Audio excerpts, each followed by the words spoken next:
Hola, les habla Fernando Candiotto desde la ciudad de Buenos Aires, en la República Argentina.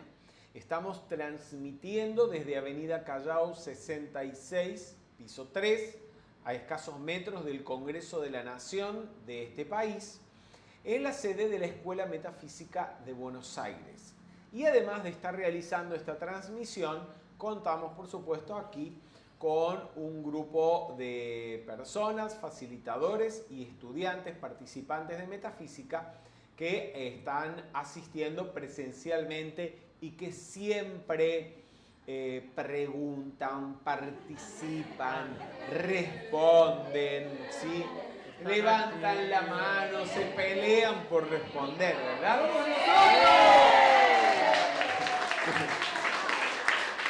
Buenas tardes a todos. Buenas tardes. Estamos dándole continuidad al estudio del libro Adoración y Gratitud, que como algunos de ustedes ya saben, compila, reúne los discursos comunicados por los amados arcángeles del tercer rayo rosa, que son Chamuel y Caridad, el señor Chamuel y la señora Caridad, los discursos que han comunicado para esta era de Acuario. El contenido de este libro va dirigido a que el estudiantado que lo ponga en práctica, desenvuelva, construya en su conciencia momentums de energías positivas que obviamente son cualidades del tercer rayo, como por ejemplo las dos que forman parte del título del libro, la adoración y la gratitud. ¿Y otras? La caridad. Sí. Es muy fácil. La caridad. ¿Alguna más? Tolerancia, amor. Bueno, demasiado sobre la tolerancia. La que sí habla sobre la tolerancia, y hay un capítulo dedicado a ello, es Lady Rowena en el libro Flor de Lis, que también es un capítulo que vale la pena que lo trabajen y que lo implementen en las actividades, porque va dirigido sobre todo a, digamos, a que el ser humano en general desarrolle tolerancia, pero ella le habla específicamente al estudiantado. ¿Sí? En ese caso, ¿alguien leyó el libro? No lo leyeron. No lo leyeron. Por eso no sabe. Qué mal. Bien. Entonces, en la dirección de desenvolver al menos un momentum de una de estas cualidades, específicamente el de la gratitud, les puse un ejercicio en la primera actividad que dimos, que facilitamos de este curso hace un mes, casi un mes. Ya deberían tener como 87 ítems anotados de cosas, personas por las cuales agradecer. Todos han hecho, me imagino, el ejercicio. No estoy muy seguro. Entonces, parece que todos lo han hecho, o sea que puedo pedirle directamente a cualquiera de ustedes señalar y que me lea la lista. Pero les voy a preguntar, para no ir en contra del libre albedrío de nadie, les voy a preguntar, ¿quién quiere leer su lista? Ya, un día la leyó Damián. Silvia Arauz. Gracias, Silvia. La profe hizo la tarea. La profe es una buena estudiante, una buena participante. Lo salvó.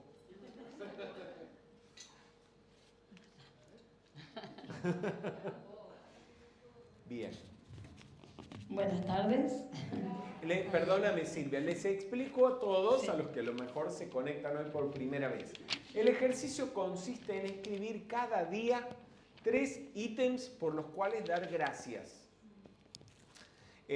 Al segundo día escriben otros 3, al tercer día escriben otros 3 y leen los que han escrito en los días anteriores. Así, después de un par de semanas, ustedes ya pasan 2, 3, 4 minutos agradeciendo, leyendo a conciencia todo lo que han escrito y agradeciendo por todas esas cosas con las cuales la vida los ha bendecido. Adelante, Silvia.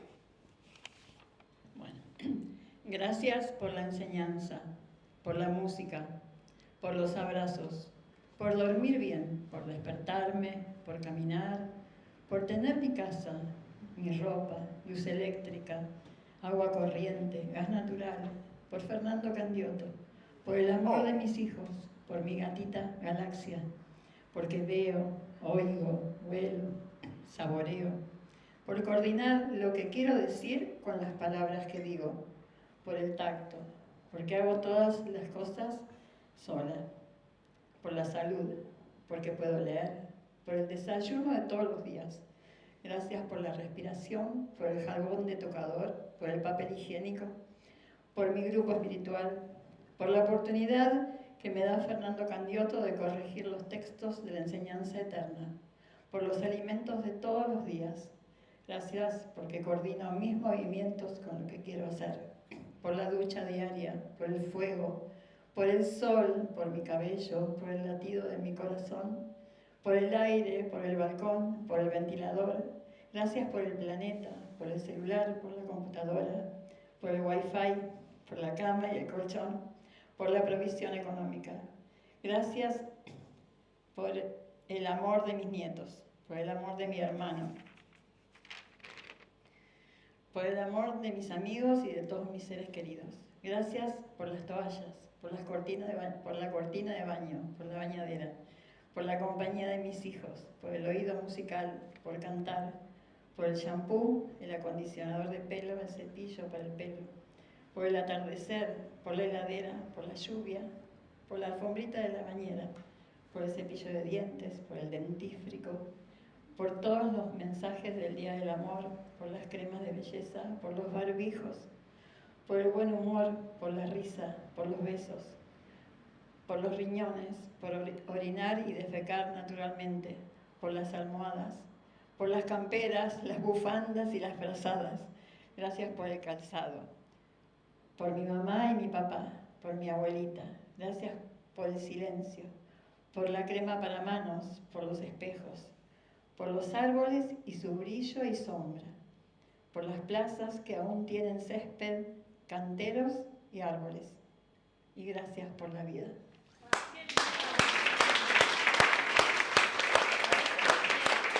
Gracias. Gracias por los aplausos. Gracias por la alegría. Gracias, Silvia.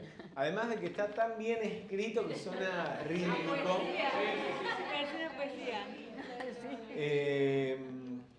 Me diste muchas ideas para los próximos días, cosas por las que todavía no he agradecido y que a lo mejor algunos de nosotros o de ustedes tampoco han agradecido. Bueno, gracias a ustedes.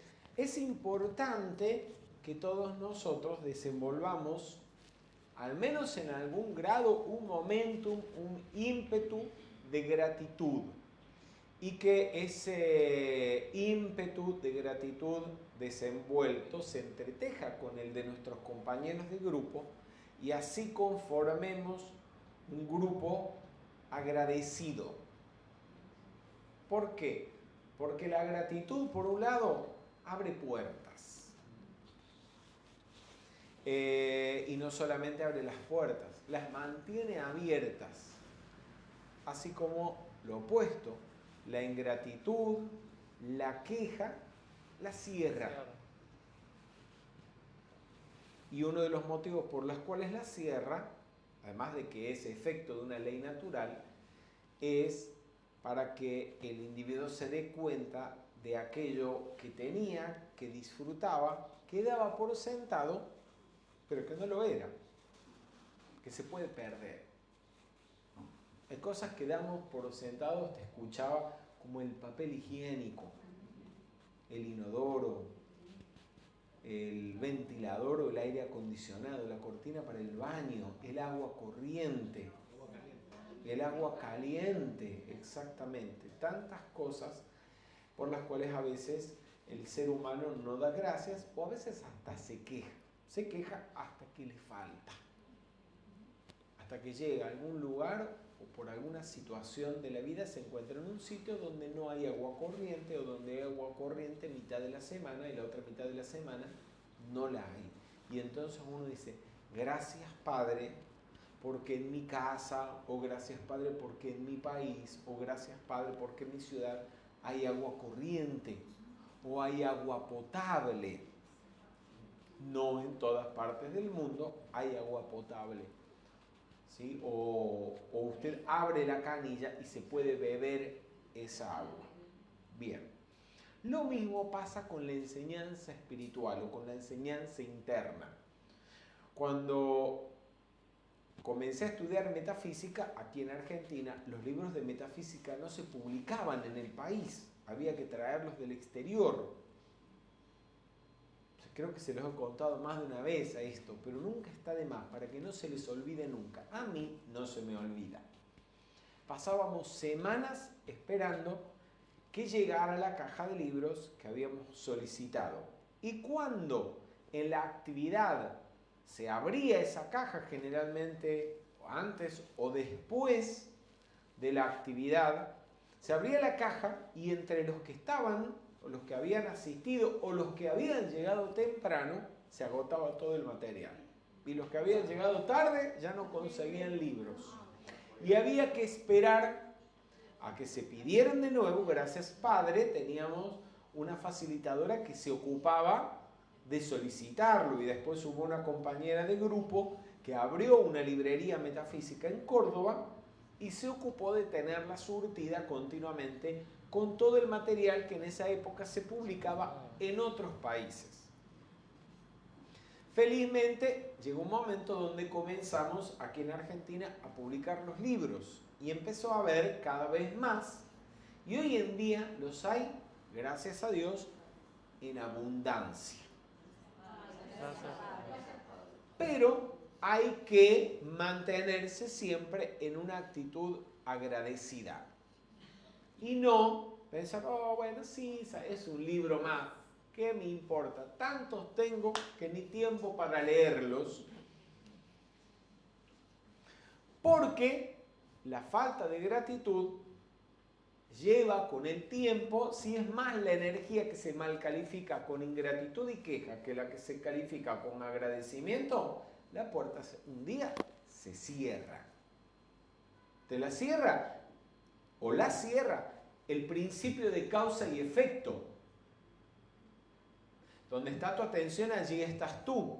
El que se queja, ¿en qué está poniendo la atención?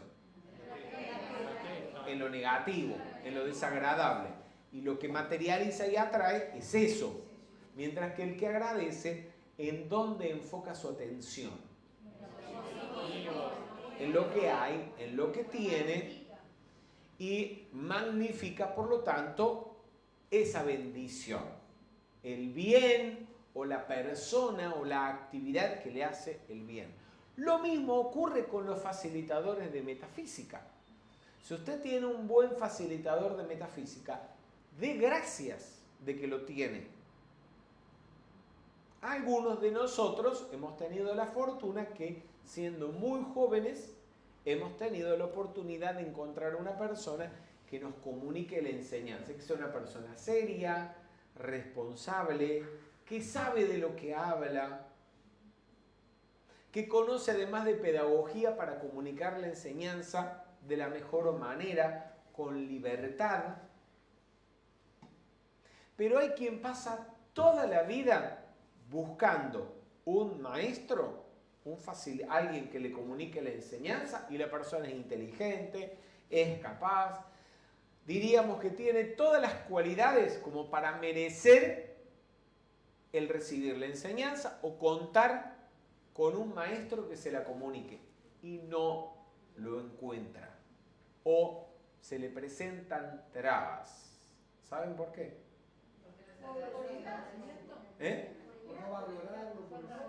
Levanten, alcancen el micrófono. O por no valorarlo, o por haber sido ingrato. Haber tenido, a veces en otra vida, un maestro, haberlo traicionado, haberlo ignorado, haber sido ingrato, y generó causas para no tenerlo, para padecer la ausencia de ese maestro. Y en 30 años de metafísica he visto eso. He visto no solamente personas que se ven privadas, países que pasan semanas, meses o años esperando que les venga o les llegue un facilitador a comunicarles la enseñanza, o les lleguen los libros de metafísica. Se quedan hasta sin correo, gente. O sea, no hay ni cómo mandárselo porque el país se queda sin correo o no funciona. Después que lo tenían todo. Lo tenían todo y lo perdieron. ¿Lo perdieron por qué? Porque en vez de dar las gracias, se quejaban de que el maestro o el facilitador era muy exigente, que tenía mal carácter, y hasta le inventaban cosas que nunca había hecho. Como que se aprovechaba económicamente del estudiantado, se hacía dar tarjetas de crédito doradas o de diamante y que el estudiantado le pagaron las tarjetas. Inventaron lo que quisieron. Y aún así, no porque ese facilitador no los quisiera o no deseara estar con ellos comunicándoles la enseñanza o volver al país a comunicarles la enseñanza, sino porque el mal karma, los deméritos, ¿entienden lo que es demérito? Sí. Lo opuesto a los méritos, los deméritos que generaron muchos, no todos, pero muchos de los que se beneficiaban, fueron tantos más que los que sí hacían méritos. Y cuando se les devolvió ese mal karma, se vio privado todo un país o todo un grupo del facilitador, de los libros, de la enseñanza, etc. Esto no es la primera vez que se los digo, se los repito una y otra vez. Y para los que tienen ojos, no es difícil darse cuenta por qué se los estoy diciendo. Porque hay gente que, teniéndolo todo o habiéndolo tenido todo, se quejan. Se quejan y se quejan. Me acuerdo, yo cuando era durante mi adolescencia estudié algunos años en el conservatorio. Estudié piano y bueno, armonía musical y teoría y solfeo, lo que se estudia en un conservatorio. Y recuerdo muy bien, teníamos un profesor de teoría y solfeo, muy simpático, muy amigable, muy cariñoso, todos los estudiantes éramos amigos de él, y después tuvimos en un periodo otra profesora que no era tan simpática, no era tan amigable, era exigente, y un día empezaron mis compañeros del conservatorio a quejarse de esa profesora y querían ir a la dirección del conservatorio a quejarse de que era muy exigente y que tenía mal carácter. Y yo les dije a todos, ¿saben qué? Tendrá mal carácter, pero en un mes hemos aprendido más que en todo un año con el profesor anterior. Y los frené ahí mismo. Porque tener la cara bonita y hablar con palabras dulces y con tono complaciente no es necesariamente sinónimo de que la persona sea un mejor enseñante, un mejor educador. Generalmente no lo es. Y lo mismo me acuerdo con los profesores de piano. Yo tenía un profesor de piano, no voy a decir los nombres, pues no viene al caso, pero que también era muy cariñoso, muy afectivo, muy simpático. Y él tenía una profesora, esta profesora, Lidia Massieri, había estudiado con grandes maestros en Italia. Y después de años viviendo en Europa, dando conciertos, volvió a Córdoba. Y sus estudiantes, entre ellos mi profesor de piano, organizaron cursos para que nosotros, sus estudiantes, tomáramos clases con Lidia Massieri. Lidia Massieri, si no habías estudiado la lección, te pegaba en la mano, te golpeaba, te regañaba. Y recuerdo un estudiante de piano que estaba en el último curso, que un día en el patio del conservatorio estaba jugando al vóley. Y Lidia, cuando se enteró, salió al patio y a los gritos lo regañó y le dijo que no le iba a enseñar piano, no le iba a dar clases de piano nunca más. Porque él, jugando al vóley, se estaba arriesgando a lesionarse un dedo o las manos y pasar meses sin tocar piano. Para un estudiante de piano, el que no lo sepa, y para un pianista profesional, en los últimos años de piano usted tiene que pasar de lunes a lunes 8 horas sentado al piano. Y esa es la vida de un pianista profesional. Un solo día que usted no se sienta al piano es pérdida de habilidad en los dedos. O sea, un concertista de piano vive así.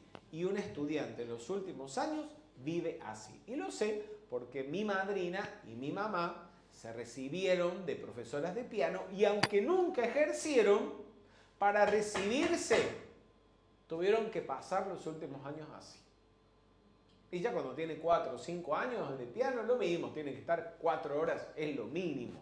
Mientras sus compañeros y amigos están de vacaciones en el río o en la playa, usted está sentado en el piano. Si usted quiere llegar a algo. Y en general, al menos en la música, es así con muchos instrumentos, como el violín y otros. Y aún así, usted se mata practicando y hay quien no llega nunca a ser bueno.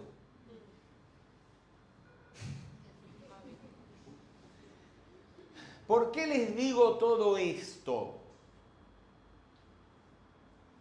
Para que no pierdan, porque ustedes, la mayoría de ustedes, los que desean y los que lo aprovechan, tienen una oportunidad única. Pero aquí hay muchísimas, decenas de estudiantes y de facilitadores de la metafísica que viven en esta ciudad y cientos de otros estudiantes y facilitadores de metafísica que viven en este país y en países vecinos que tienen todo al alcance de la mano, tienen esto al alcance de la mano y no la estiran para agarrarla. No hacen un movimiento para aprovechar lo que la vida les está sirviendo. Las oportunidades no son eternas, porque todo en el universo y más en el plano físico tiene principio y tiene fin. ¿Qué están esperando? ¿Que la oportunidad se les pase? ¿Que se les pase el tren? ¿Y qué van a tener que esperar? ¿Una próxima encarnación?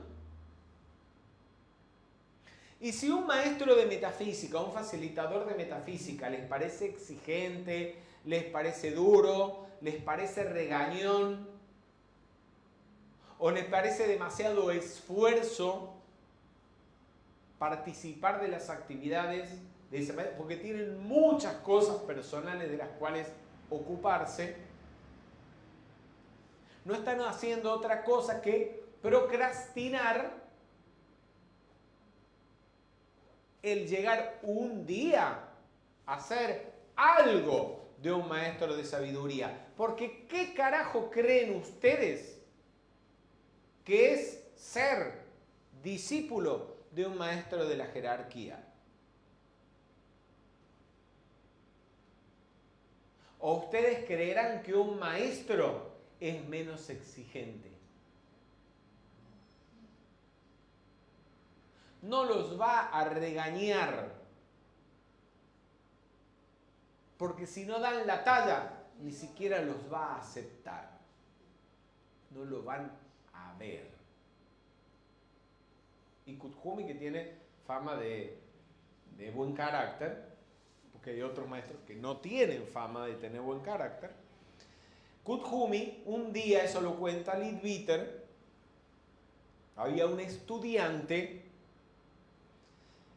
compartiendo una cabaña con, si no me equivoco, con el coronel Olcott, y apareció el maestro Kuthumi, o entró a la cabaña el maestro Kuthumi, y estaba para hablar con el coronel Olcott, y estaba este otro estudiante. Y cuando él vio al maestro Kuthumi se asustó. Se asustó, le dio vergüenza, como les da vergüenza y se asustan a algunos de ustedes cuando algún facilitador les dirige la palabra. Parece que fuera el demonio que le está hablando. Porque tienen terror, se les ve el miedo en las caras. Y este estudiante, ¿qué hizo? Se tapó con la sábana y no hubo quien lo convenciera de que le hiciera, bueno, de que por lo menos saludara al maestro y le diera la cara. Y el maestro, estando allí, se lo dijo al coronel Olcott para que lo escuchara.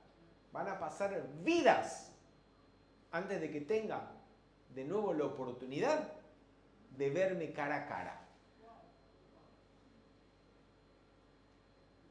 Y no porque el maestro sea malo y lo esté maldiciendo.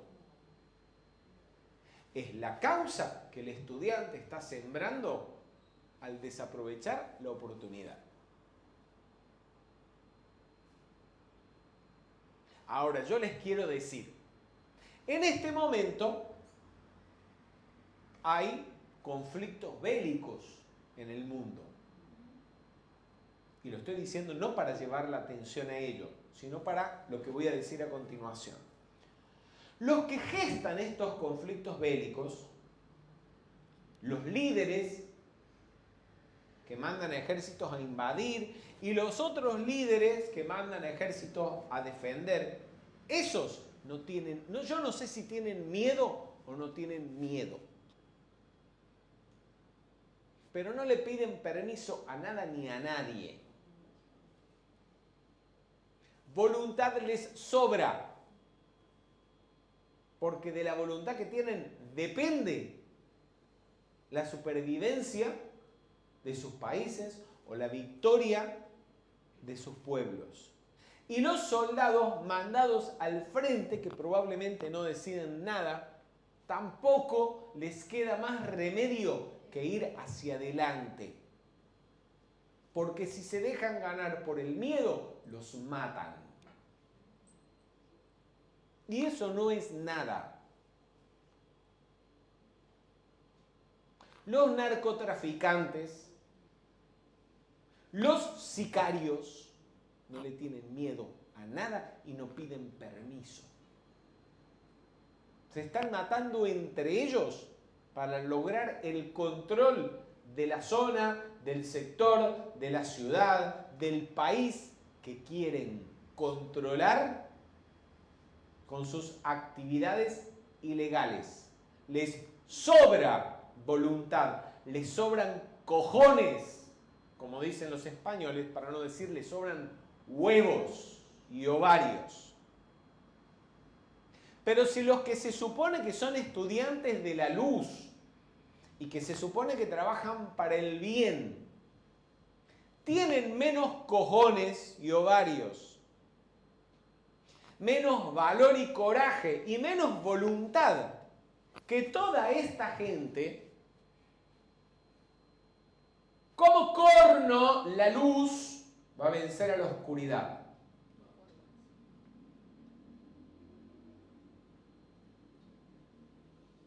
Yo comunico, me siento a dar actividades de metafísica y trabajo en la publicación de libros, de la enseñanza, y trabajo o trato de trabajar en la organización de eventos para difundir esta enseñanza, porque yo creo que lo que me han dicho y lo que leo en los libros de metafísica es verdad.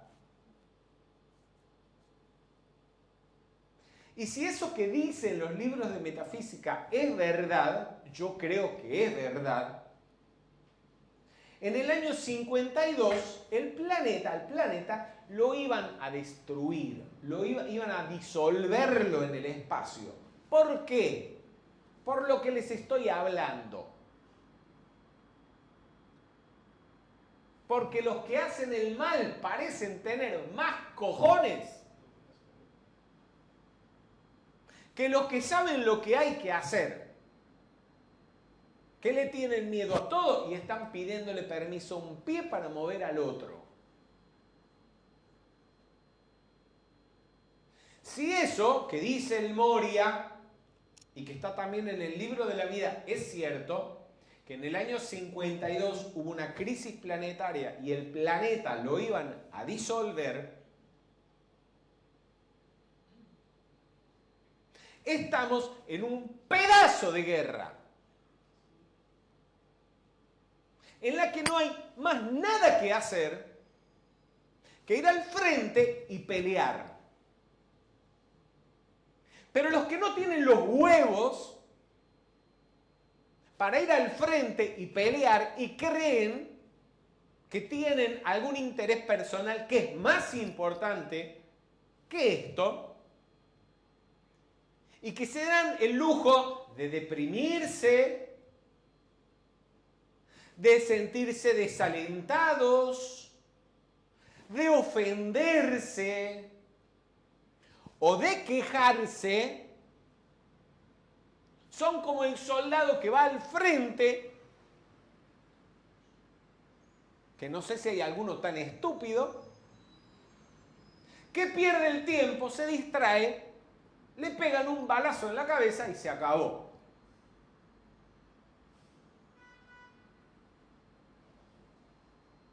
¿Entendieron? Sí, clarísimo.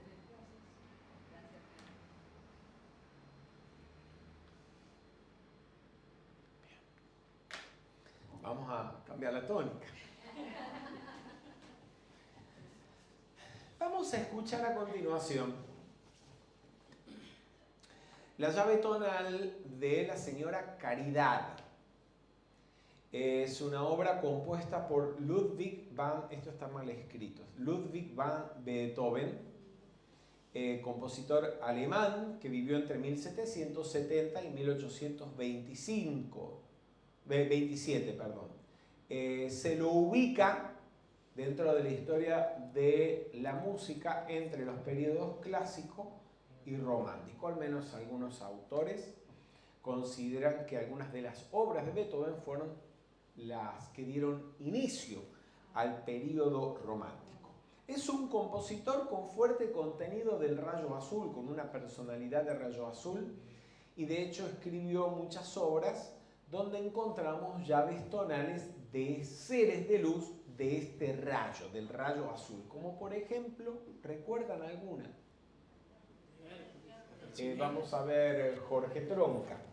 Del señor Hércules, creo que es la quinta sinfonía, ¿puede ser? Es la llave tonal del Elohim Hércules se encuentra en el primer movimiento de la quinta sinfonía. ¿Alguna otra que recuerden? Del primer rayo, sí. O alguna otra llave tonal compuesta por Hércules que no sea la que ya estamos leyendo en pantalla. Sí, en el cuarto movimiento de la séptima está la llave tonal de Shiva. Muy bien, en el cuarto movimiento de la Sinfonía de la Danza, la número 7, está la llave tonal del señor Shiva. ¿Alguna otra, si alguien la recuerda? Sí, Norma. No sé cuál. ¿Puede ser el himno a la alegría de la señora, que está la llave tonal de la señora Inmaculata? La Oda a la Alegría, que es parte del cuarto movimiento de la Sinfonía número 9. Está allí la llave tonal de la señora Inmaculata, la guardiana silenciosa del planeta Tierra. Gracias, Norma. Está también en ese mismo movimiento la llave tonal de la señora Circulata, que es la guardiana silenciosa del sistema solar. Y la llave tonal de la señora Caridad es el segundo movimiento, Adagio cantabile de la sonata para piano número 8, patética, que es la llave tonal de la Arcangelina Caridad. Encuentran toda esta información en el Diccionario Enciclopédico Metafísico. La edición anterior está agotada, chicas. Sí, está agotada. Con el favor de Dios, de María Santísima, este año deberíamos sacar la nueva edición que está ampliada. Creo que es el doble o el triple, más o menos. Sí. Está trabajando justamente Silvia Arauz en la revisión de ese libro y después falta el que le dé en mi persona la revisión final para publicarlo. Esperemos con el favor de Dios que antes de que termine este año vea la luz esta obra. Una magna obra porque es prácticamente un compendio, una síntesis de toda la enseñanza. Vamos a escuchar la llave tonal de la Señora Caridad, Arcangelina del Rayo Rosa, interpretada por el maestro Daniel Barenboim. Denme un segundo que tengo que quitarle el audio a mi computadora. No. Ahí está. Listo. Vamos.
Gracias.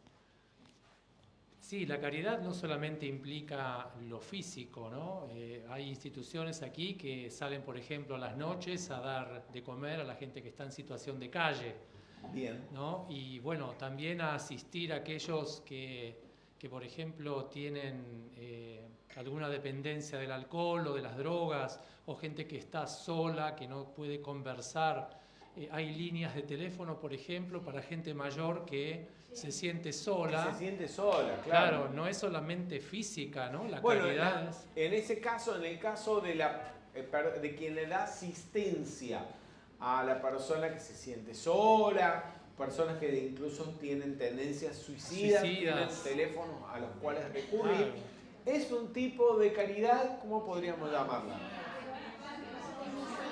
Emocional, te diría yo. Entre emocional o mental, psíquica. si se quiere. Psíquica. Sí, mental, psicológica, muy bien. Entonces, vemos ya que tenemos una caridad que es material. Caridad material, darle de comer al necesitado, abrigo al que tiene frío. Yo agregaría las personas que trabajan de forma organizada o no, sacando de situación de calle a quienes viven, ¿sí? A los menesterosos. La semana pasada creo les conté el caso de un estudiante que a raíz de que sabía que eso se podía hacer, sacó a una persona de situación de calle, primero haciéndole el documento porque ella ni lo tenía, y luego consiguiendo un subsidio que está previsto en la ley para el que está en situación de calle. Pero como la mayoría de la gente lo desconoce, sobre todo el que está en situación de calle, y los que saben, muchos de los que lo saben por algún motivo no lo están haciendo, esa gente vive en situación de calle cuando podría usufructuar de un beneficio que el Estado tiene previsto y con ello poder pagar, por ejemplo, si se trata de un anciano, un geriátrico donde pasar los últimos años de su vida en condiciones humanas y decentes. ¿Qué falta ahí? Caridad. Falta caridad. Falta caridad. Que el que sabe que eso se puede hacer, salga y lo haga. Bien. Y tenemos, además de la caridad material, otros tipos de caridad. Como por ejemplo, de alguna manera la mencionaron. Sí, la ayuda a los que están solos, a los que tienen alguna adicción, que también es importantísimo. Hay mucha gente en situación de calle con adicciones. Y bien. Hay, hay teléfonos. ¿Y se les ocurre alguna más? Caridad espiritual. ¿La? Caridad espiritual. ¿Caridad? Caridad espiritual. ¿A qué te referirías con caridad espiritual? Y, por ejemplo, que hay muchas personas que llegan a los grupos necesitando... ¿A qué grupos? A grupos, por ejemplo, de metafísica. Y hablen completo, por favor. Dicen, llegan a los grupos. ¿Qué grupos? Llegan a los grupos de metafísica necesitando esa palabra, esa enseñanza para poder salir de situaciones negativas, ¿no? En la vida. Bien. De hecho, creo que todos, no algunos, todos los que venimos o llegamos a una actividad de metafísica o a un grupo estamos buscando eso. Y el que la comunica desinteresadamente, sin pedir nada a cambio, y agregaría los que colaboran para que esa enseñanza se pueda comunicar y lo hacen de forma desinteresada, están practicando un tipo de caridad, que no es una caridad física. Yo más que una caridad espiritual, porque el espíritu no necesita nada, podríamos decir una caridad mental. Nosotros en la metafísica practicamos la caridad, sobre todo a nivel mental. No quiere decir que si una persona necesita un plato de comida no se la brindemos y que si hay que sacar a alguien de situación de calle y podemos hacerlo, no nos ocupemos. Pero nos ocupamos principalmente de la caridad mental, comunicando o trabajando para que se pueda comunicar la enseñanza espiritual o la enseñanza interna a aquellos que la desconocen. ¿Por qué? Ok, ¿por qué hacemos eso y no hacemos lo otro?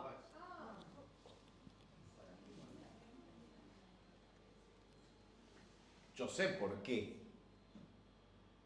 Quiero saber si ustedes lo saben. Vamos a ver por ahí atrás. Alejandra. Hola, ¿qué tal? Porque las enseñanzas y las actividades es lo que realmente, aprendiendo eso, los va a hacer liberar de la mayoría de las carencias. Es lo que le va a resolver verdaderamente el problema, porque va a la causa de todas las situaciones o la causa del sufrimiento, que está en ¿qué? ¿Cuál es la causa del sufrimiento? La ignorancia. La Ignorancia. La ignorancia. Entonces, con la enseñanza uno va directamente a atacar la causa del sufrimiento.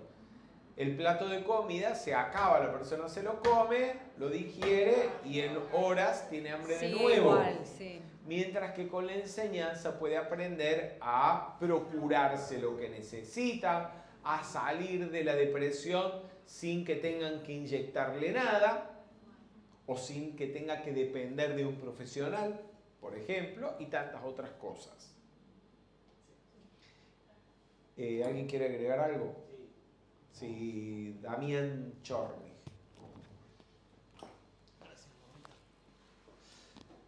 Que también la caridad física es lo que más hay, lo que más se distribuye. Desde las ONG, las organizaciones no gubernamentales, hasta los políticos, hasta las ramas políticas, hasta el Estado, se encarga básicamente de lo físico. Hasta las leyes se encargan de lo físico. Sí. De la parte mental, son pocos los sectores que uno puede decir, bueno, puedo recoger esta caridad mental acerca de una educación espiritual, acerca de un grupo de espiritualidad, acerca de un sendero de enseñanza espiritual. Eso. Porque son pocos. Para poder practicar la caridad a nivel mental, ¿qué hay que tener? Preparación, conocimiento, y no son tantos los que los tienen. Mientras que la caridad física, cualquiera que tenga algo, un poquito de más, la puede practicar. Muy bien. Vamos a ver qué dice al respecto la señora Caridad. Amor y caridad son sinónimos.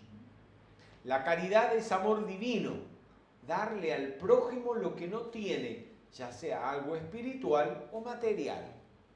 Ahí fíjense que ella sugiere dos tipos de caridad que se pueden practicar: la caridad material y la caridad espiritual o la caridad mental, como lo veníamos diciendo. Al respecto del amor, yo les he contado ya esto. Bueno, la RAE, el diccionario de la Real Academia de la Lengua Española, da como primera definición o acepción de la palabra caridad las frases: amar al prójimo como a uno mismo y a Dios por encima de todas las cosas. Uno lee eso y dice, ¿pero qué tiene que ver esto con darle un plato de comida a otra persona o comunicarle la enseñanza interna o darle abrigo al que tiene frío? ¿Qué tiene que ver? ¿Cómo unirían ustedes las dos cosas? El amar a Dios por encima de todas las cosas y al prójimo como a uno mismo, con lo que hemos hablado de la caridad. Veamos, vamos Marcelo. Es entender al otro como a nosotros mismos. Si yo estoy en una postura que tengo todo cubierto y veo que un hermano no lo tiene, no lo necesita, o sea, espontáneamente, por amor, por entender que somos todos hijos de Dios, uno sale a ayudar al otro. Uno sale a ayudar al otro. Entonces, si amo al otro como a mí mismo, al verlo en la necesidad que surge. Sí, la compasión. Surge compasión. A ver, Fernando Arbelo. No, yo me parece que voy a poner un acento sobre la segunda parte, que es Dios sobre todas las cosas.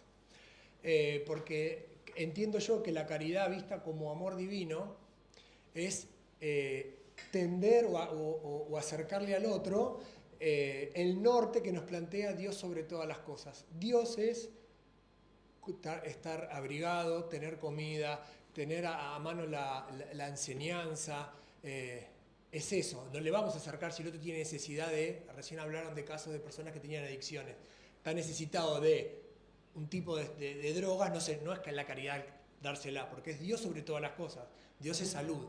Le vamos a dar una mano para ver si quiere internarse, si quiere hacer un tratamiento. Siempre es tener Dios sobre todas las cosas. Bien. O sea, si la voluntad de Dios es la salud, si la voluntad de Dios es la prosperidad, si la voluntad de Dios es la felicidad, entonces facilitar que esa persona que no está manifestando la voluntad de Dios lo haga y Dios se manifiesta a través de ella de esa manera. Una forma de amar a Dios y también de amar al prójimo. Volviendo, ¿no?, a lo que... Fíjense que empezamos el libro por ahí, porque empieza el arcángel, el maestro El Moria presentando a Chamuel como el arcángel de la adoración a Dios y a la bondad en cada ser humano. ¿Sí? O sea que el amor a Dios es amor también a esa presencia de Dios en cada ser humano. Les he contado ya en alguna ocasión, pero lo voy a volver a contar, porque siempre habrá quien no lo escuchó. Y es lo siguiente: hay un famosísimo discurso de San Pablo, conocido como el discurso de la preeminencia del amor, que está incluido en la carta número 1 a los Corintios. Un texto famoso porque, al menos en el mundo hispanoparlante, es usual que se lo lea en las bodas, en los casamientos. Bien. Un día, sentado en una cena y teniendo al lado un obispo que conocía los textos originales de la Biblia en griego o en hebreo, comenzamos a hablar del tema de las traducciones. Y recordé, y le hice el comentario a esta persona, que quería un día en Italia dar la actividad de la preeminencia del amor, pero cuando fui a la carta de los Corintios me encontré que la palabra amor en el discurso no aparecía, que lo que aparecía era caridad. En italiano lo que dice es carità, carità, carità, y ni menciona la palabra amor.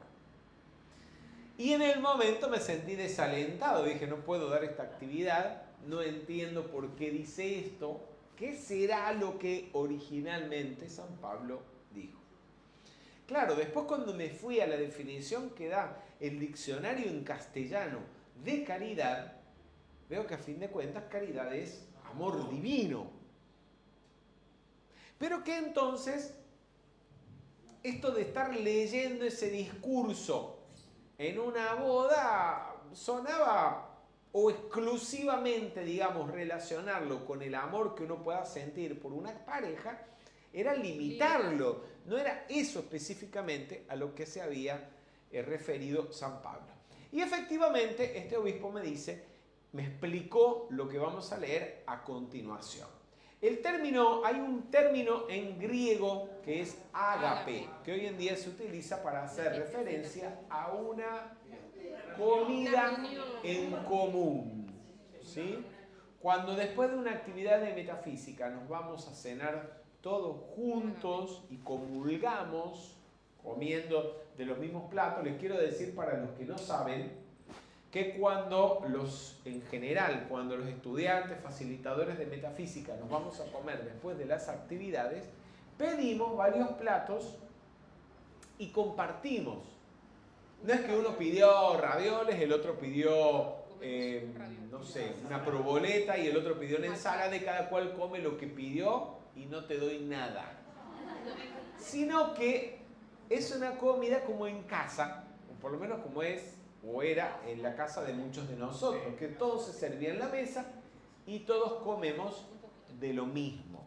Eso es algo que lo aprendí la primera vez que me senté a comer en una mesa con Rubén Cedeño, y eso, al menos donde vamos a comer después de las actividades de metafísica, lo replicamos. Eso es un ágape, eso es comulgar. Bien. Este término de origen griego fue utilizado para describir un tipo de amor incondicional y reflexivo en el que el amante tiene en cuenta solo el bien del ser amado, en contraposición con el amor personal. ¿Por qué dice un amor incondicional y reflexivo en el que el amante tiene en cuenta solo el bien del amado en contraposición con el amor personal? Porque ¿qué pasa a veces con el amor personal? Es egoísta. A ver, alguien que me dé un ejemplo entonces donde no se, ese amor personal a veces no busca el bien del ser amado. Vamos a ver Graciela Natero. Claro, si tengo una persona al lado y le digo, bueno, yo te quiero si haces las cosas que yo quiero, o sea, y lo que me gusta a mí. No Por respeto. ejemplo, pónganme ejemplos de la vida diaria, porque de eso los hay. Sí, por ejemplo, cuando uno, aún teniendo una pareja, quiere seguir una carrera y el otro te lo impide porque no estamos casados y entonces vas a hacer la carrera y vas a estar menos tiempo acá. Y, o sea, empezás a limitar al otro sin darle la libertad necesaria. Puede ser un ejemplo. También se da algo similar entre padres e hijos en ocasiones. Inclusive en las parejas, ¿para qué vas a trabajar si te mantengo yo? O sea, ni siquiera que vayas a trabajar. Ah, sí, cuando no quieren que trabaje. No necesitas salir a la calle, quédate en casa. La tienen controlada la persona económicamente. Ok, entonces, eso ya no es ágape. Los primeros cristianos utilizaron el término ágape para referirse al amor especial por Dios y al amor de Dios para con la humanidad. ¿A qué les suena? Usaban ágape como sinónimo de ¿qué? De caridad, de caridad, en el mismo término en que hoy está definida la palabra caridad. O sea, que cuando se tradujo al castellano ese discurso, debieron haber puesto caridad. O al menos amor divino, y no simplemente amor. En contraste con otras dos palabras, otros dos términos griegos que son filos, de donde viene Filomena, claro, nombre de Filo, que significa amistad, hermandad o amor no sexual. ¡Oh! No, pero fíjense que Filomena es una persona súper amigable, una tremenda amiga. Es de donde viene el principio de su nombre. Y Eros, aquí alguien se llama Eros Ramazzotti, por ejemplo. Eros, que hace referencia a la atracción sexual. Y de ahí viene erótico. Erótico, claro. Nosotros casi que usamos en castellano la misma palabra amor para referirnos a todos estos tipos de relaciones o de sentimientos que son bien diferentes unos de otros. Sí. Los griegos en esto estaban más... Sí, eran más específicos. Caridad malentendida. ¿Quién lee? Veamos a alguien que no haya leído. Bruno Casarotto.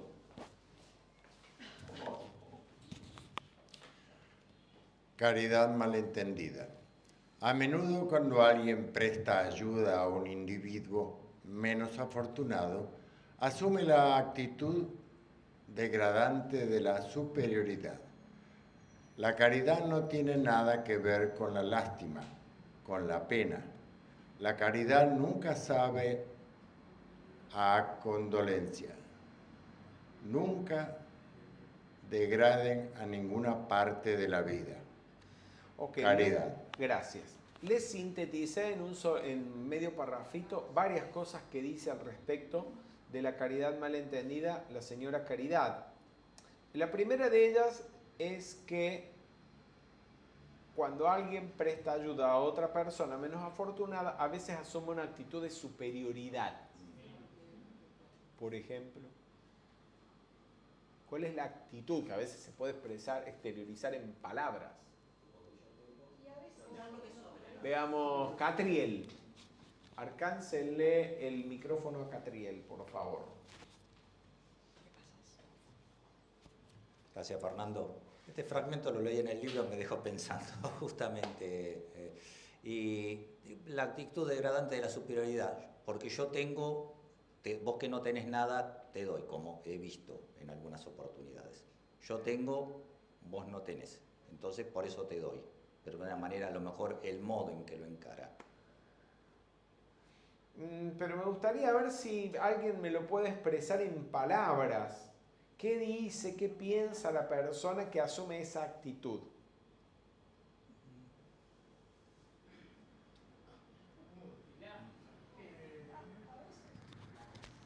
Casi siempre, Fernando, casi siempre la persona que en esos casos, que da eso en esa condición, casi siempre lo da porque realmente le sobra. No lo comparte de fe y de caridad, no lo siente como que está dando... Bueno, tenemos un punto, da porque sobra, pero ahí está poniendo el énfasis en el sentimiento de superioridad. El que da que le sobra no necesariamente tenga o dé a entender o hasta tenga un gesto en el que demuestre superioridad hacia el otro. Capuzzi o Damián. Eso se ve mucho en parejas o en familias donde el padre, por ejemplo, le dice al hijo, bueno, yo te doy y yo te mantengo y esta es mi casa y esta es mi comida y vos comés porque yo quiero acá. Y se da mucho en parejas y en familias eso. Como ese aire de superioridad que vos comés, tenés una casa, vivís, existís gracias a mí. No es específicamente un caso de caridad. No, pero tal vez la actitud sí es un poco esa. ¿A nadie le viene en mente? Pobrecito, míralo. Eso es lástima.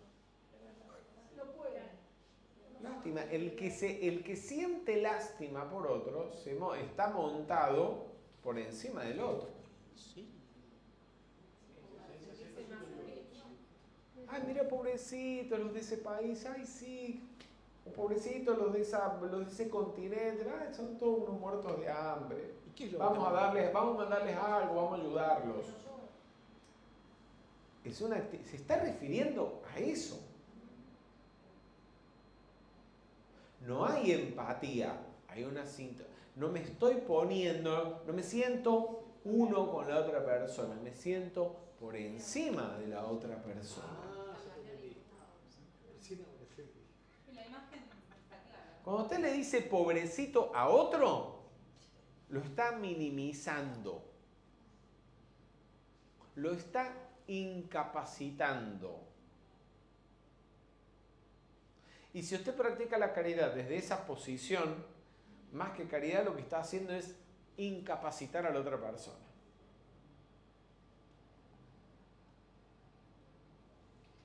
Capuzzi. Es un comentario. Que esas actitudes denigrantes, ¿no? Una actitud denigrante. Fíjense. Se ven, sí. Perdón. Sí. No, Agrega. Se ven también en algunos ámbitos educativos, donde pobrecito no puede, no sabe, la promoción va automática porque necesita el certificado, pero la actitud del proceso de siempre no, en algunos casos es tan degradante que no hay entonces un esfuerzo para llegar y educar realmente, o reconocer lo que pueda florecer en ese estudiante. Agrega, la caridad no tiene nada que ver con la lástima, con la pena.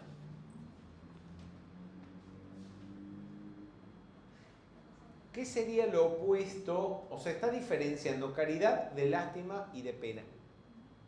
¿Qué diferencia hay? ¿O qué diferencia se les ocurre que hay entre lástima, pena y caridad? Veamos, vamos a dejar que otro participe. Jorge Tronca. Yo veo que cuando uno siente lástima o pena hacia otra persona, está diciendo, ese no puede, tu Cristo no puede, un poco más le dice. En cambio, a nosotros nos enseña diferente.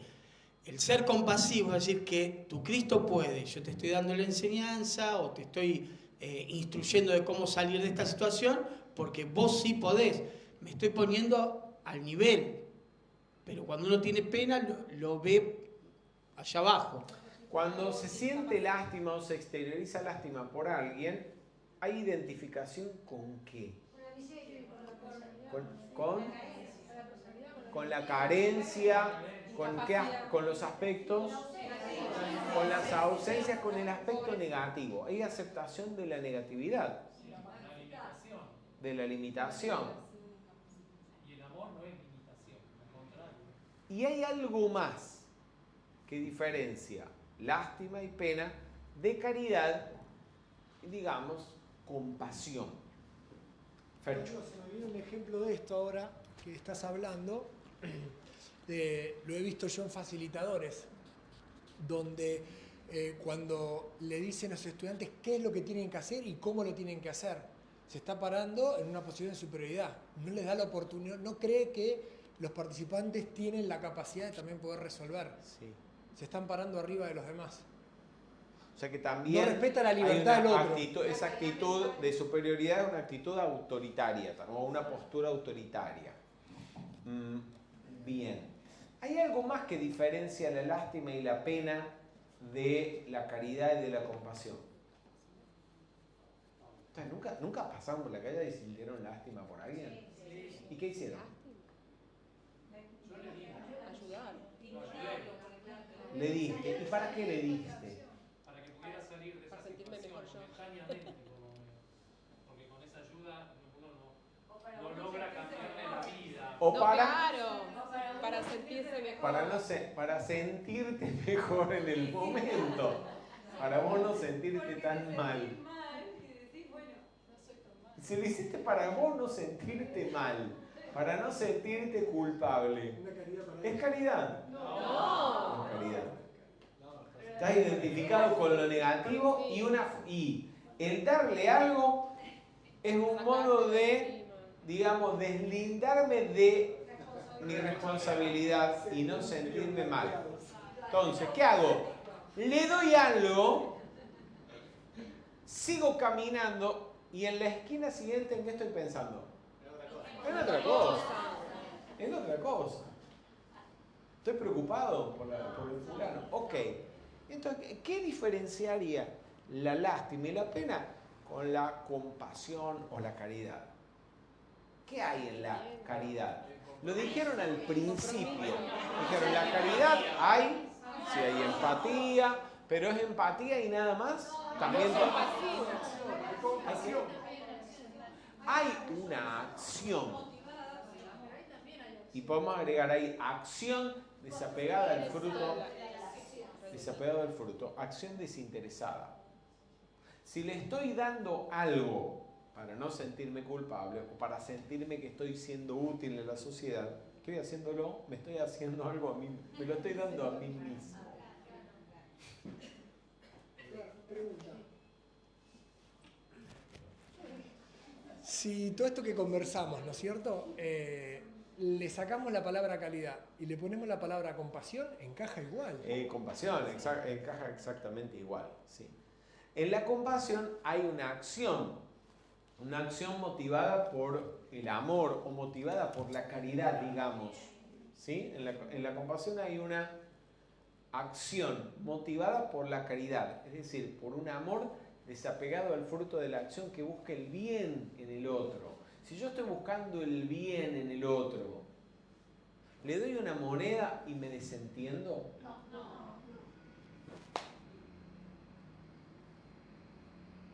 ¿Le doy una moneda, un billete, un plato de comida para sentirme yo mejor? La acción es la misma desde el punto de vista externo, pero lo que pasó adentro no es lo mismo.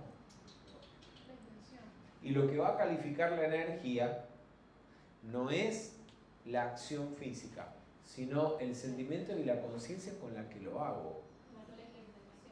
Vamos. Si les estoy dando porque considero que son, porque yo soy poderoso, rico, ¿sí? Me va bien en la vida, soy un elegido, un afortunado en la naturaleza y ellos son unos pobres infelices, y bueno, algo tengo que hacer socialmente por ellos. Entonces una vez al año les doy un cheque, dono dinero a una fundación. Claro, mejor hacer eso y no hacer nada, que no hacer nada. ¿Sí? Pero que a la fundación le pongan mi nombre, que me pongan una placa, en un acto me den un diploma. ¿Sí? Detrás de todo eso hay otros móviles. Caridad no es. Y compasión tampoco. A lo mejor no es ni lástima. Ahora, es mejor dar algo que no dar nada. Lo digo por las dudas. Dice, la caridad nunca sabe a condolencia. ¿Qué es condolencia? Sentir dolor por el otro. Sentir dolor por el otro. Compartir, ¿qué cosa? Compartir el pesar del otro, el pesar ajeno. ¿Y cuándo cuándo la gente da condolencias, por ejemplo? Cuando alguien desencarna. Sí. Se le desencarnó un ser querido que puede ser humano. Hoy en día, que la gente está tiene mucho afecto hacia sus mascotas, a veces se le muere el perrito, se le muere el gatito y hay que le dan la condolencia también. Bien. ¿Cómo? A ver, cuando alguien se pasa, lo siento mucho. Qué mal. Entonces dice caridad, la caridad nunca sabe a condolencia. ¿Por qué? ¿Qué pasa cuando desencarnó a alguien y le van a dar el pésame? Le dan un lamento. Que como vamos a compartir el lamento y el sufrimiento.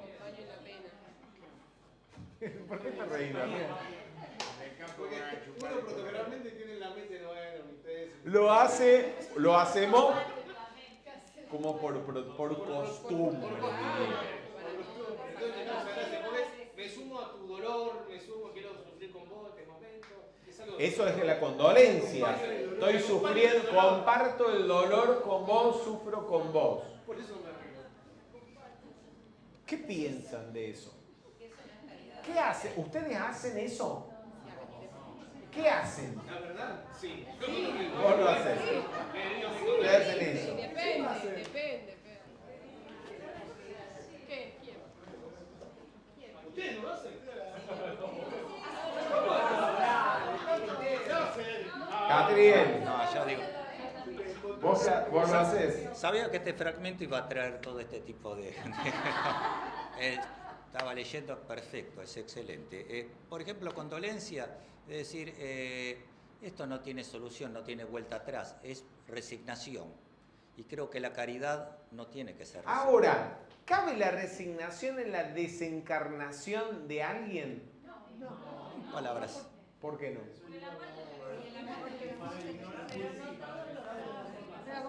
Ok, vamos acá a Marcelo Tosoni. A ver. Hablábamos que el sufrimiento tiene sus raíces en la ignorancia. Quien ignora qué es lo que sucede cuando uno desencarna o cuando otra persona desencarna, sufre. Piensa que, digamos, ahí se terminó todo. En cambio, el que sabe la verdad... Pero la persona no necesariamente... Yo dudo que el que sufre por la desencarnación de un ser querido sufra porque piensa que ahí se acabó todo. Hay Que muchas no hay vida después de la muerte. Sufre porque porque está pegado, porque no lo va a ver más. Bueno, pero pues, claro, la gente no sabe eso. Si vos tenés un cuadro de empatía, está pasando. No todo el mundo sabe de la reencarnación. No todo el mundo tiene un conocimiento espiritual. No todo el mundo tiene una fe. Pero todo el mundo sabe que cuando naces, lo único seguro es la muerte. Entonces... Pero Fer, pero la persona que se le acaba de morir el padre, la pareja, ¿le vas a ir a decir eso en ese momento? Te vas a abrazar, te acompaño en el dolor y el otro día tomás un café si podés y le explicarás algo. Porque todo tiene que ver quién tenés enfrente. A lo que voy es lo siguiente. Yo si tengo un amigo que le fallece el padre o algo, te acompaño en el dolor. ¿Qué le voy a decir? Ahora, por ejemplo, hicimos un pacto. Ahora, y no se les ocurre a ustedes, perdonen, no se les ocurre ninguna actitud positiva que no sea la condolencia. Fer. Fer. ¿Que ponerse a llorar con el otro? Pero no es ponerse a llorar. Pero es que un ejemplo. Sí. Cuando digo hay que ver, porque hay que entender quién está enfrente. Enfrente no está Damián, que es mi compañero de metafísica. Hay un amigo que por ahí es ateo, no cree en nada, y está sufriendo porque le falta el hermano, el padre. Perdonen. Vos me estás poniendo el caso hipotético de que le están dando la condolencia a alguien que no es metafísico o que no es un estudiante espiritual o que no tiene ningún conocimiento. Yo en ningún momento le he puesto ese escenario. No, pará, Fer, yo voy a esa salvedad, perdón. Estoy yendo a esa salvedad. Por ejemplo, con Damián y con Dalia tenemos un pacto entre los. El primero que desencarna, los otros dos le cuentan chistes y le hacen bullying en el cajón. Y es gracioso y la vamos a pasar bien. Y Damián me dijo, no sé, yo tal vez voy a llorar un poquito, pero bueno, un poquito de bullying le va a hacer porque entendemos que la muerte no es nada, pero hay que ver si el otro no entiende eso y vos le vas con todo esto. Tiene doble dolor. Siempre hay que ver quién está enfrente. La caridad es lo que estamos tras. Seguro, porque no hay algo que. Yo lo que les estoy poniendo es a ver qué hacen para no caer en el cliché de te doy el pésame o mis condolencias y demás. Acompañar a esa persona y estar y levantarse, a tratar de polarizar esa situación a lo positivo. A ver, les cuento algo, les pongo un ejemplo. Estábamos días atrás en una ciudad, había una de las personas que estaba organizando las actividades allí, tiene muchos perritos, ¿sí? Sí. Y algunos más queridos que otros, y había uno que estaba muy malito de salud, y en un momento lo llamaron para avisarle que había desencarnado el perrito. ¿Sí? Que lo habían tenido que dormir porque ya estaba en azul. Bien, ok. Y se puso a llorar como si se hubiera muerto un humano.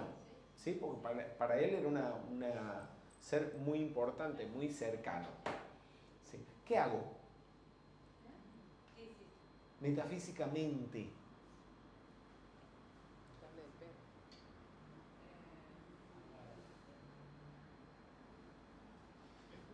Lo mismo, desencarna una persona. Están al lado de un metafísico, un estudiante de metafísica, un amigo que sabe algo de la enseñanza, le desencarnó algo. ¿Qué hace? A un servicio, un decreto, algo. Miren, todas las veces, a mí me pasó, está teniendo 2 años en la metafísica, que desencarne mi mamá inesperadamente, con 55 años, nada más.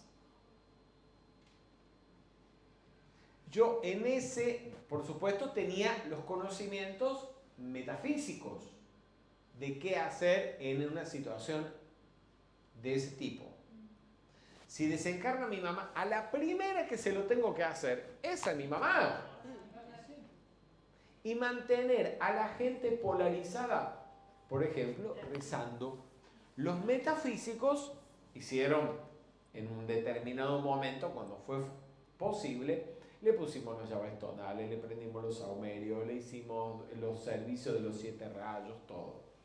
Pero, como la mayoría de sus amistades y conocidos no eran metafísicos, pero sí eran cristianos, además mi mamá era una persona muy devota, organizamos cada media hora en el velatorio, se rezaba un rosario. Cuando usted tiene la gente, ustedes lo tienen que ver, cuando usted tiene la gente rezando todo el tiempo, eso, amén de la ayuda que sabemos le puede dar o le dé al desencarnado, al primero que ayuda es el que reza. Porque el que reza sublima el dolor, el apego, la pena, orando.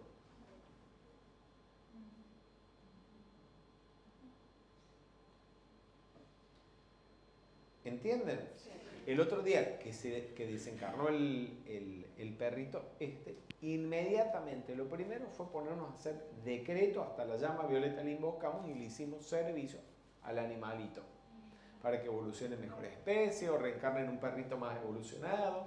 Y hasta le invocamos, le hicimos la llama violeta, le invocamos a los maestros para el alma grupal, como si fuera un ser humano, porque también lo necesita. Al animal no le sirve de nada tu lástima, tu pena y tus condolencias. Y el deudo tampoco. No le digo que por cuestión protocolar no le viene otra cosa, le dé las condolencias. Pero hagan algo positivo para sacar a la persona de ese estado de conciencia. Porque si no, es estar identificado con eso.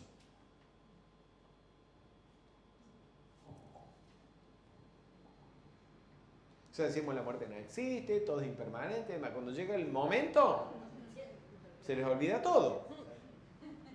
Y no aplicamos nada. Entonces, ¿para qué sirve hablar de eso?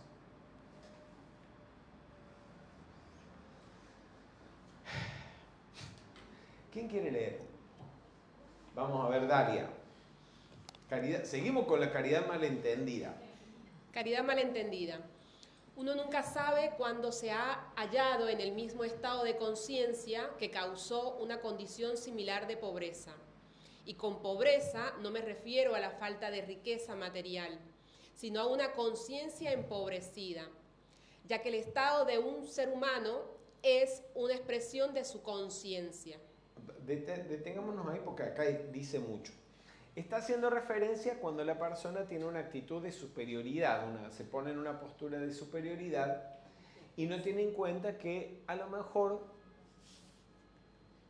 son pocos los motivos por los cuales no se encuentra en la misma situación de la persona que hoy en día ve como algo inferior y por la cual siente lástima. ¿Sí? Y hace mención a la pobreza, a algo que ustedes han leído en los libros o lo han escuchado Rubén hablar de ello, que la pobreza no es solamente económica, sino también pobreza de conciencia. Incluso en metafísica hablamos de las 7 pobrezas. ¿Qué son las 7 pobrezas? Claro, levanten la mano uno, porque no, Nora Cheruti. Es la ausencia de las virtudes, los 7 de los opuestos, sería de los 7 rayos. No, las ausencias de las virtudes de los 7 rayos, que se ven reflejadas ¿en qué? ¿O en dónde? El cuerpo causal. En el cuerpo causal. ¿Y el cuerpo causal qué es? Sí, ergo, tu conciencia. Exactamente, tu conciencia. Entonces, dice, ya que el estado de un ser humano es una expresión de su conciencia, lo que la persona está manifestando es el resultado de lo que tiene acumulado o no en su cuerpo causal. Y agrega, los pensamientos son cosas y nada existe a menos que el pensamiento lo cree. ¿Por qué dice eso? Porque cuando hay una ausencia en el cuerpo causal, algo de lo que no se tiene conciencia, ¿cómo se subsana eso? O sea, la persona que, por ejemplo, sufre por carencia, incluso la que sufre por carencia económica, o tiene problemas económicos porque le falta inteligencia o conocimiento financiero, no se administra bien. Eso es una ausencia. La persona tiene problemas económicos porque hay algo de lo que no tiene conciencia. Cuando uno no tiene conciencia de algo, ¿qué no logra con ese algo?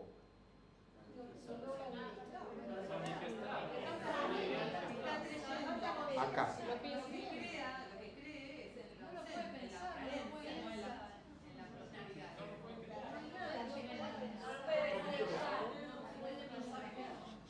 El otro día estábamos hablando con Paula González. Paula González, bióloga marina, y ella estudia específicamente los moluscos. Y yo se lo dije en un momento. La palabra moluscos la conozco, pero en mi mente no hay nada. O sea, si los veo, tengo enfrente, no sé si esto es un molusco o no es un molusco. ¿Qué no podía? Al no tener conciencia, ¿qué no tenía yo? No tengo conciencia de los moluscos, ¿qué no puedo? Un arquetipo. Por lo tanto, si no tengo una imagen mental, ¿qué no puedo hacer? No puedo pensar en ello. Porque para mí eso no existe. No lo puedo pensar siquiera. Cuando tenés una ausencia en tu conciencia de algo, no tenés ni pensamientos al respecto de eso. Para vos, esa área de la vida no existe. ¿Qué se hace? Entonces, ¿cómo hacemos para salir de eso? Para que sí exista. Estudiando. Ok. Pero ¿y de dónde saco la información? De alguien que la tenga. Entonces, esa persona que me informa y me comunica, me explica y me muestra qué es un molusco que está haciendo. Está expandiendo esta ayuda, está haciendo una transferencia de conocimiento y de conciencia. Y me está ayudando a meter algo en ese espacio vacío. Sí, lo que no se conoce no existe. De mi cuerpo causal. Vamos. La persona que tiene problemas económicos porque no sabe, me acuerdo hace unos meses atrás una persona me cuenta, bueno, estaba con una situación económica, estaba cambiando incluso y yéndose a vivir a otro país a ver si en otro país podía prosperar, y le empecé a hacer algunas preguntas para saber cuál era su situación económica. Y lo primero con lo que me encontré es que es una persona que siempre tiene deudas. Y que un día tiene una deuda y entonces saca otro crédito para cubrir la deuda anterior. Y le dije, mientras tengas deudas, no importa dónde vayas, no vas a prosperar. Acaba con las deudas. Es mejor que vendas algo que tenés, pagues tus deudas y te quedes con algo y sepas que eso que tenés es tuyo, a que sigas de esa manera. Porque ya tiene una tendencia a tapar huecos, sacando créditos y metiéndose en deudas que después no sabe ni cómo pagarlas.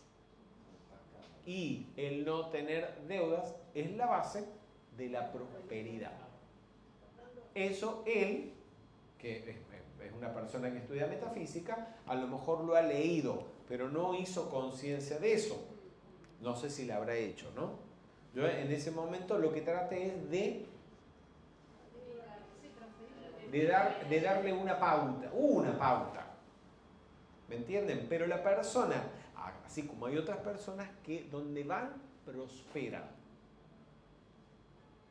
Muchos de nuestros abuelos, cuando vinieron, inmigraron o emigraron de sus países con una mano adelante y otra mano atrás, pero con algo en su conciencia, algo que sabían hacer. Y de acuerdo al estado de conciencia que tenían en el país al que llegaron, prosperaron. Unos más y otros menos. ¿Cuál es la diferencia? ¿Qué había en sus conciencias? Sí, Susi. De acuerdo con lo que estabas comentando, ¿no? Yo también, por ejemplo, no tengo habilidades, digamos, no tenía habilidades para administrar bien. Sí. Entonces, ¿qué hice? Me busqué un contador. ¿De qué? Me busqué un contador. ¿Te buscaste un contador? Que es un familiar, sí. Y él me administra todo. Me informa todo, me maneja todo. Y así solucioné la falta de ese conocimiento, ¿no? Claro, está correcto. Y lo mismo con la salud, cuando vamos al médico, para que el médico nos dé una dieta y nos diga cómo hacer para mejorar nuestra salud, estamos haciendo lo mismo. Bien. Caridad de los sentimientos. ¿Quién lee? Vamos, Laura. Caridad en los sentimientos. La caridad en nuestros sentimientos es la capacidad de no emitir juicios en el mundo emocional, de no criticar, de no condenar, de no buscar el error en los demás. La caridad emocional. No criticar, no juzgar, no poner la atención en los defectos de los demás, no repetirlos. Eso también es caridad. Caridad emocional. ¿Qué? Repetir. Esto me recordaba algo que dice el maestro Gutjumien a los pies del maestro, que cuando escuchamos algo negativo sobre otra persona, no lo repitamos, porque aun si fuera verdad, es más caritativo callar.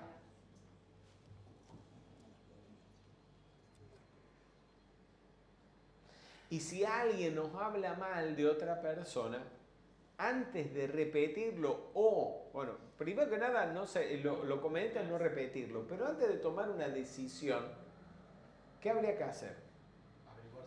Porque puede ser una persona que digamos, que esté implicada o tenga una conexión con nuestra vida. Digamos, es un empleado, un estudiante del grupo, el propio facilitador del grupo, por ejemplo, ¿sí? Un familiar. Te vienen con un chisme o a decir algo y la persona reacciona de acuerdo a lo que le han dicho y actúa o toma decisiones de acuerdo a ello. Muchas veces lo hacemos. Muy poco científico, ¿no? Y muy poco legal, muy poco justo. ¿Qué deberíamos hacer? Primero averiguar e investigar si lo que nos están diciendo es verdad. De lo contrario, nos pueden estar engañando y manipulando.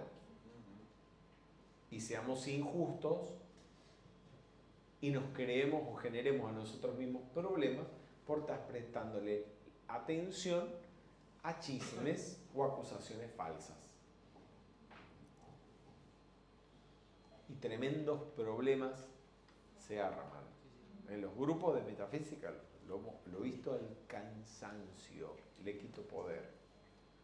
Los tremendos problemas que se arman por esto. Sí, es falta de caridad, falta de amor. Y la otra frase que me llamó la atención es no juzgar los sentimientos de las otras personas. ¿Cómo puede uno pretender juzgar lo que siente el otro? Si está bien, si está mal. Si es un sentimiento, a lo sumo comprenderlo, saber por qué se siente así, pero no juzgar. Si siente es que, Laura, miedo, el juicio viene por la falta de comprensión. Justamente. Ay, gracias porque hiciste mención a esto. Típico. Hay un problema, alguien hace una barbaridad. Una supuesta barbaridad o verdaderamente una barbaridad. ¿Qué es lo que el 90% de la gente dice? No lo entiendo. No lo comprenden y juzgan la acción y el sentimiento. Cada vez que usted dice, no lo entiendo, ¿cómo puede ser que hagan esto? Mientras usted no lo entienda y no sepa cómo otro ser humano puede llegar a hacer eso, el próximo que lo puede hacer es usted. Y si no es usted el que lo va a hacer, va a seguir siendo víctima de alguien que lo haga, porque no lo entiende.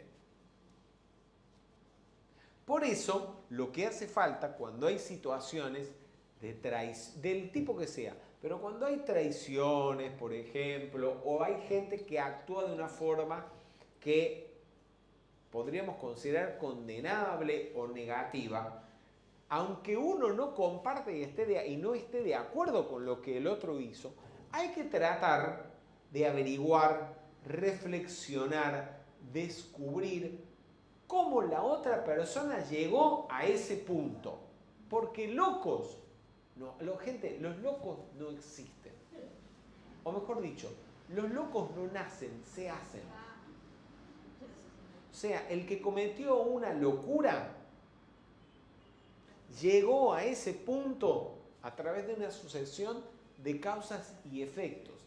Y la única forma de que usted no termine un día haciendo lo mismo es que usted entienda ese proceso y tenga conciencia de eso.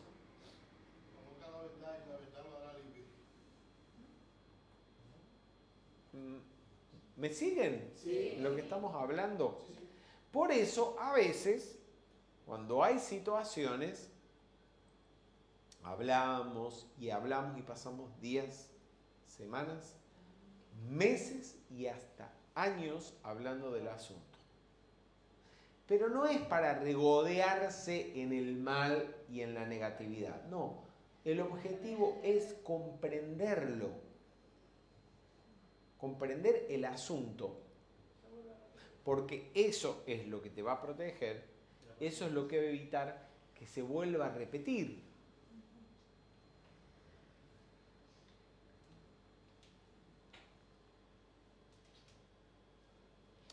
La caridad empieza por casa. Estamos llegando al final, quédense tranquilos. Dice, el hogar y el grupo espiritual son el lugar donde debe comenzar toda buena virtud, todo buen sentimiento y pensamiento.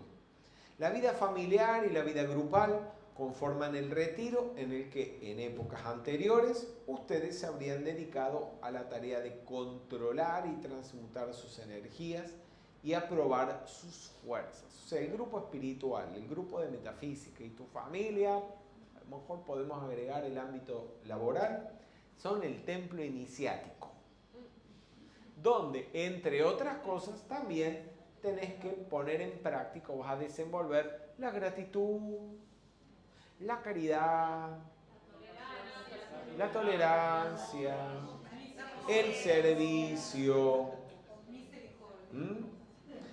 Entonces, yo más de una vez, ¿sí? Oigo, los grupos de metafísica son un nido de víboras, ¿sí? ¿Sí? Acá no encuentro amigos, encuentro más amigos afuera que lo que encuentro adentro. Sí, puede ser. Es probablemente factible. Ok, pero eso es por algo. Usted tiene que ver cómo ahí, dentro de ese ámbito que es su templo iniciático, va a lograr armonizar, desenvolver tolerancia, amor, caridad, paciencia, etc. O si va a salir, como describe Serapis Bey, corriendo por las arenas del desierto, huyendo del grupo.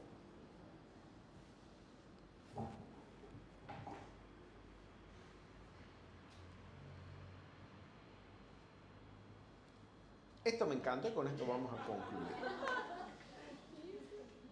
A veces, almas más débiles solo tienen contacto con su Cristo interno y con los maestros gracias a la iluminación que reciben por medio de un estudiante con quien comparten el hogar.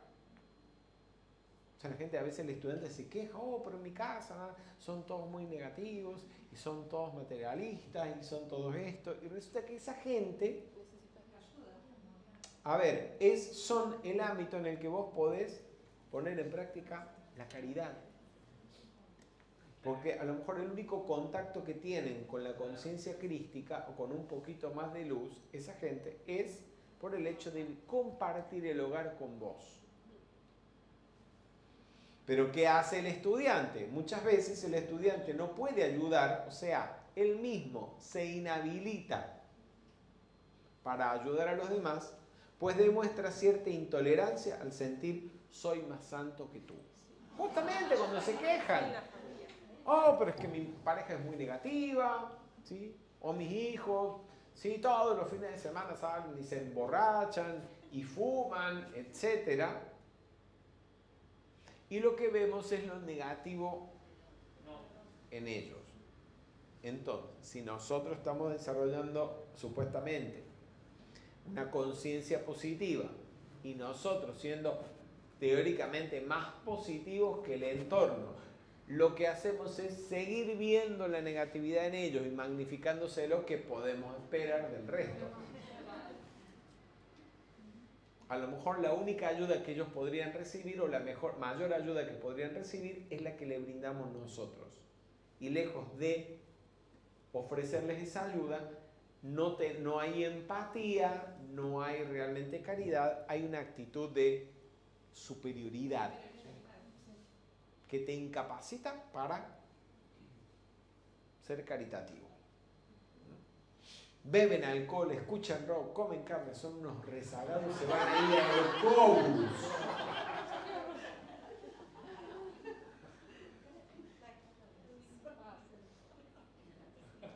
La caridad empieza por casa. No permanezcan tan ocupados con sus propios pensamientos y sentimientos que no tengan tiempo para sentir la necesidad en las almas de sus semejantes. Vamos a terminar la actividad. ¿Me pueden poner una musiquita? Y vamos a terminar con un tratamiento. Vamos a cerrar nuestros ojos. Vamos a llevar la atención a nuestro corazón.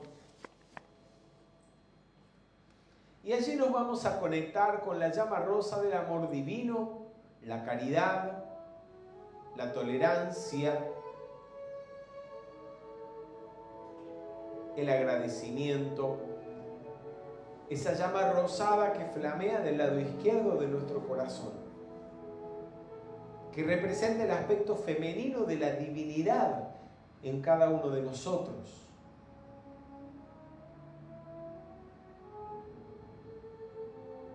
Veamos cómo esa llama rosa crece, se expande en nuestro interior hasta envolver todo nuestro cuerpo y todo lo que abarca nuestra conciencia, nuestro hogar, nuestro grupo de metafísica, nuestro trabajo, nuestras amistades, nuestra familia. Véanlo todo envuelto, inundado por esta radiación rosada de amor y de adoración.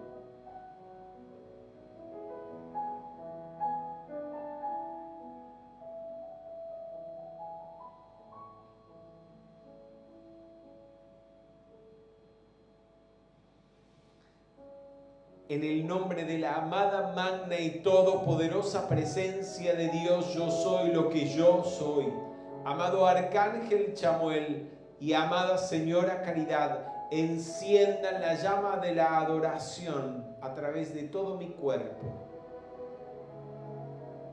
Y magnifiquen la salud, la belleza, la fortaleza.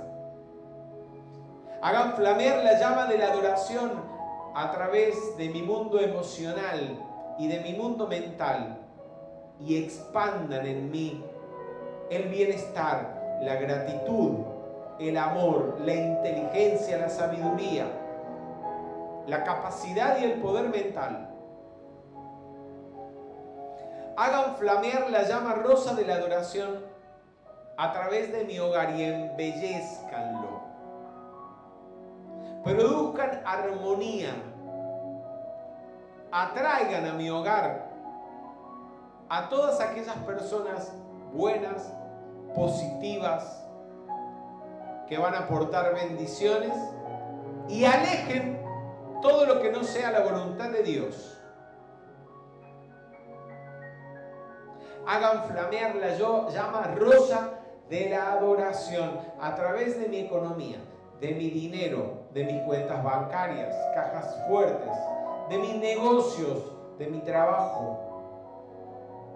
Multipliquen, millonifiquen mi suministro económico, vuélvanlo ilimitado, atraigan a mi negocio, a mi trabajo, miles, millones de clientes y oportunidades para crecer y desarrollarme económicamente y financieramente. Repitan después de mí: amada presencia de Dios, yo soy. Amada presencia de Dios, yo soy. Amados arcángeles Chamuel y Caridad, Amados arcángeles Chamuel y Caridad, hagan flamear la llama rosa de la adoración. Hagan flamear la llama rosa de la adoración. A través de este grupo de metafísica. A través de este grupo de metafísica. Y de toda la metafísica. Y de toda la metafísica. Y multipliquen. Millonifiquen los participantes de metafísica, los facilitadores de metafísica, Las salas de metafísica. Los libros y el material de apoyo metafísico. Y expandan la luz de Dios que nunca falla en todo este país y en todo el mundo.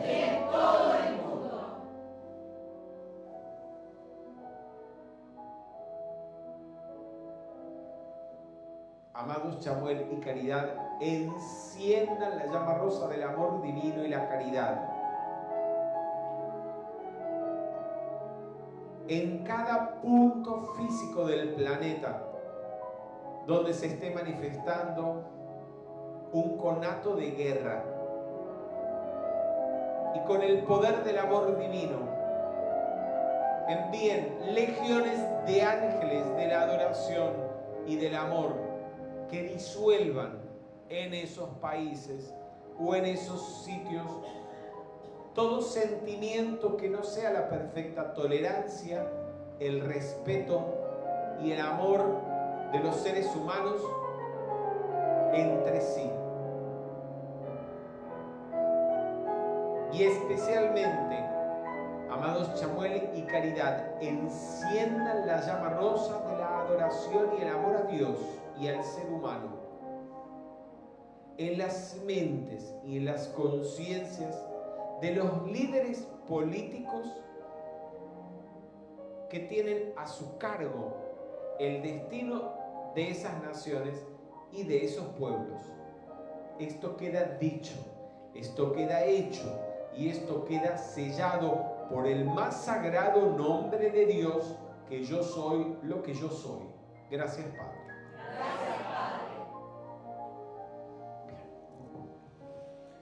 Buenas noches y muchas gracias. Vamos.